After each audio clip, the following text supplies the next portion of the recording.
بسم اللہ الرحمن الرحیم۔ ٹیل پوائنٹ کے ناظرین السلام علیکم۔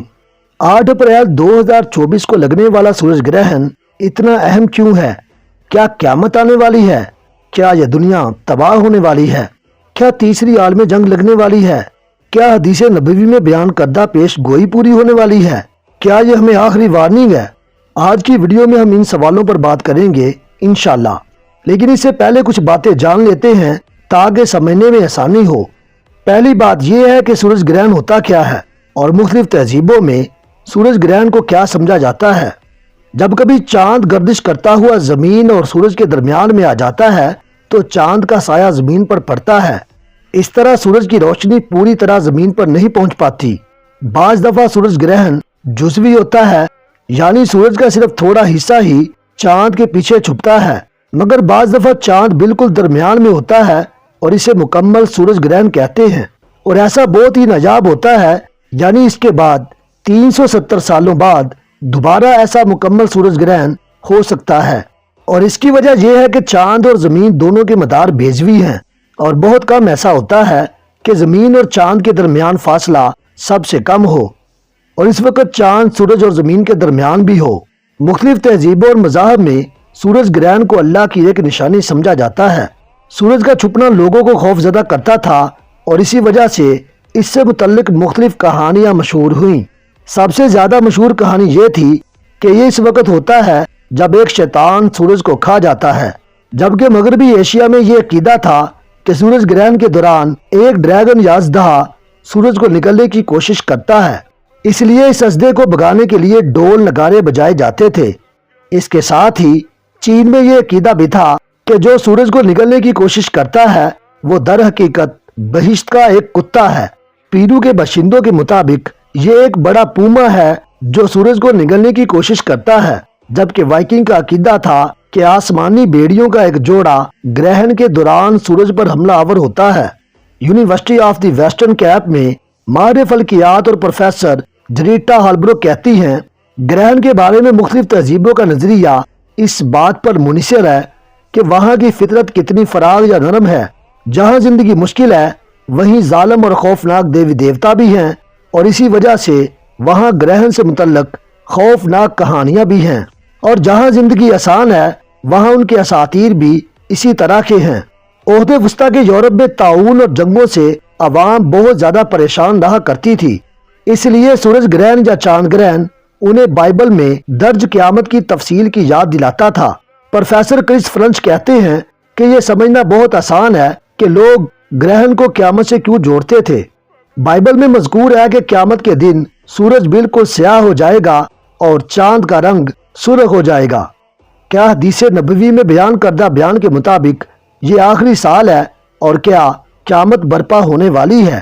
8 اپریل کے سورج گرہن کو لے کر سوشل میڈیا پر ایک طوفان برپا ہے کہ بس دجال آنے والا ہے، قیامت آنے والی ہے، امام مہدی کا ظہور ہونے والا ہے۔ تو ایسا کچھ نہیں، بس ویوز لینے کے چکر ہیں اور لوگوں کو گمراہ کیا جا رہا ہے۔ اب یہ شور کیوں ہے؟ تو اس کی وجہ دار قطنی کی ایک روایت ہے جس کا مفہوم کچھ اس طرح ہے کہ بے شک ہمارے مہدی کے لیے 2 نشانیاں ہیں، نہیں ہوئی وہ نشانیاں جب سے تخلیق ہوئی آسمان و زمین کی۔ چاند گرہن ہوگا رمضان کی پہلی رات، اور سورج گرہن ہوگا اسی رمضان کے نصف میں۔ نہیں ہوئی وہ نشانیاں جب سے پیدا کیا اللہ تعالیٰ نے آسمانوں اور زمین کو۔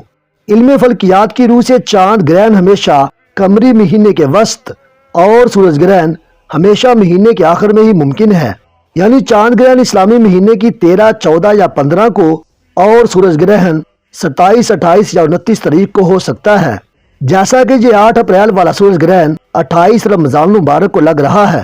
تو یہ کوئی خرقے عادت بات نہیں، ایسا کئی دفعہ ہو چکا ہے کہ رمضان کے وسط میں چاند گرہن اور رمضان کے آخر میں سورج گرہن۔ مولانا سید محمد علی منگیری اپنی کتاب شہادت آسمانی میں لکھتے ہیں، رمضان شریف کی 13 اور 28 کو گرہنوں کا اجتماع معمولی بات ہے۔ گرہنوں کا پہلا اجتماع یعنی پہلا چاند گرہن 13 رمضان 1267 ہجری بمطابق 13 جولائی 1851، اور سورج گرہن 28 جولائی 1851 عیسوی بمطابق 28 رمضان 1267 کو لگا۔ گرہنوں کا دوسرا اجتماع یعنی چاند گرہن 21 مارچ 1894 عیسوی بمطابق 13 رمضان 1311 ہجری اور سورج گرہن 6 اپریل 1894 عیسوی بمطابق 28 رمضان 1311 ہجری۔ اس گرہن کا ظہور ہندوستان نہیں بلکہ امریکہ میں ہوا۔ گرہنوں کا تیسرا اجتماع یعنی چاند گرہن 11 مارچ 1895 عیسوی بمطابق 13 رمضان 1312 ہجری اور سورج گرہن 26 مارچ 1895 عیسوی بمطابق 28 رمضان 1312 ہجری کو ہوا۔ اس کے علاوہ 1423 ہجری بمطابق 2002 میں بھی ایسا ہو چکا ہے، لہذا نہ ہی یہ قیامت کی نشانی ہے، نہ ہی امام مہدی کے ظہور کی اور نہ ہی دجال کی۔ اب ہم اپنے آخری سوال کی طرف آتے ہیں، کیا اس سورج گرہن کے متعلق بائبل میں کوئی وارننگ دی گئی ہے؟ 8 اپریل 2024 کا سورج گرہن کوئی عام سورج گرہن نہیں ہے، کیونکہ اس کے پیچھے بہت بڑی وارننگ ہے جو میں آپ سے شیئر کرنے والا ہوں۔ اصل میں یہ اللہ کی نشانیوں میں سے ایک نشانی ہے اور اللہ ہمیں شاید کچھ میسج دینا چاہتا ہے۔ سب سے اہم بات جو اس سورج گرہن کو بڑا اہم بناتی ہے وہ ہے اس کا رستہ۔ یہ سورج گرہن امریکہ کے 6 ایسے شہروں یا ٹاؤنز کے اوپر سے گزرے گا جن کا نام ہے نینوا، اور جن لوگوں نے سابقہ انبیاء کے بارے میں کچھ سن رکھا ہے وہ جانتے ہیں کہ نینوا کی طرف حضرت یونس علیہ السلام کو بھیجا گیا تھا تاکہ وہ ان لوگوں کو آخری دفعہ سمجھائیں کہ اپنے گناہوں سے توبہ کریں، اللہ کی طرف رجوع کریں، وگرنہ اللہ کا امر، اللہ کا حکم، اللہ کی ججمنٹ ان پر آنے والی تھی۔ اب یہ کوئی حادثاتی طور پر نہیں ہو رہا، اور آپ دیکھیں گے کیسے ساری کڑیاں آپس میں ملتی چلی جاتی ہیں، اور جو باتیں بتائی جائیں گی آپ کے ہوش اڑ جائیں گے۔ اس نقشے پر نوٹ کریں تو 6 ایسے شہر ہیں جن کا نام ہے نینوا، اور ایک شہر کا نام جونا بھی ہے۔ تو کیا یہ محض اتفاق ہے کہ 6 شہر نینوا اور ساتھ ایک جونا؟ حضرت یونس علیہ السلام کو ہی جونا کہا جاتا ہے۔ تو یہ سب کیا ہے؟ نشانیاں۔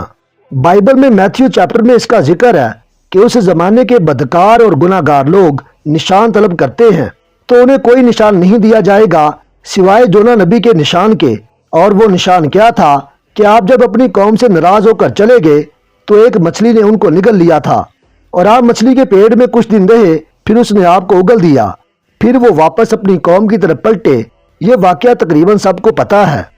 اب گناہ گار جنریشن نے کیا مانگا تھا؟ نشان، اور دیکھیے ہمیں کیا مل رہا ہے؟ نشان۔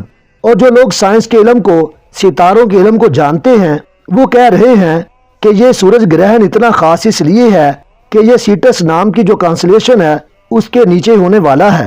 اور سیٹس کا مطلب کیا ہے؟ دی ویل، جی ہاں، وہی مچھلی جس نے یونس علیہ السلام کو نگلا تھا۔ اب یہ سب کچھ دیکھیں ایک پلان کے مطابق ہے، نینوا کا ذکر ہے، جونا کا ذکر ہے، اور ویل مچھلی کا بھی۔ تو یہ سب کچھ ہمیں خبردار کرنے اور جگانے کے لیے کیا جا رہا ہے۔ اب اللہ تعالیٰ اپنے کلام میں فرماتا ہے کہ سورج، چاند اور ستارے بنائے دنوں کی گنتی کے لیے، موسموں کے لیے، راستے تلاش کرنے کے لیے، اور خاص طور پر نشانیوں کے لیے۔ اور سورج گرہن اور چاند گرہن کو کبھی بھی اچھا نہیں سمجھا گیا، باقاعدہ نمازیں کسوف اور خسوف پڑھی جاتی ہیں اور اللہ سے توبہ کی جاتی ہے۔ یہ کیوں اچھا نہیں سمجھا جاتا یہ آپ کو آگے پتہ چل جائے گا۔ جب بھی سورج گرہن لگتا ہے کوئی نہ کوئی بری خبر آتی ہے، جیسا کہ آپ صلی اللہ علیہ وآلہ وسلم کے دور میں بھی ایک سورج گرہن ہوا تھا، اور تب پتہ کیا ہوا تھا؟ آپ صلی اللہ علیہ وآلہ وسلم کا بیٹا فوت ہوا تھا، اور یہ آپ کے لیے بہت بڑا سانحہ تھا، کیونکہ آپ صلی اللہ علیہ وآلہ وسلم کی بس بیٹیاں ہی بچی تھیں اور آپ نرینہ اولاد سے محروم ہو گئے تھے۔ باہر کیا فی سورج گرہن کا تعلق ان 6 نینوا شہروں اور جونا سے کیا تعلق ہے؟ تو میں آپ کو بتاتا چلوں کہ ایسا ہی ایک سورج گرہن تب بھی آیا تھا جب حضرت یونس علیہ السلام نینوا سے ناراض ہو کر چلے گئے تھے، اور یہ کوئی بے پرکی نہیں اڑا رہا بلکہ یہ ہسٹری میں محفوظ ہے، جیسا کہ آپ سکرین پر دیکھ سکتے ہیں۔ اس کو کہا جاتا ہے اسیرین ایکلپس۔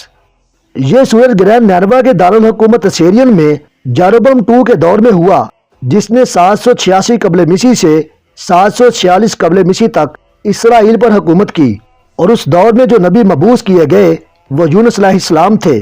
اور سورج گرہن کیوں آیا تھا؟ آپ کو یاد ہوگا کہ جب حضرت یونس علیہ السلام ناراض ہو کر اور عذاب کی بد دعا کر کے چلے گئے تو قوم نے کچھ آثار دیکھے اور توبہ کر لی۔ وہ آثار یا وہ نشانی اسی سورج گرہن کی تھی۔ پھر حضرت یونس علیہ السلام واپس اپنی قوم میں جاتے ہیں، ان کو تلقین کرتے ہیں اور اللہ ان کو بخش دیتا ہے۔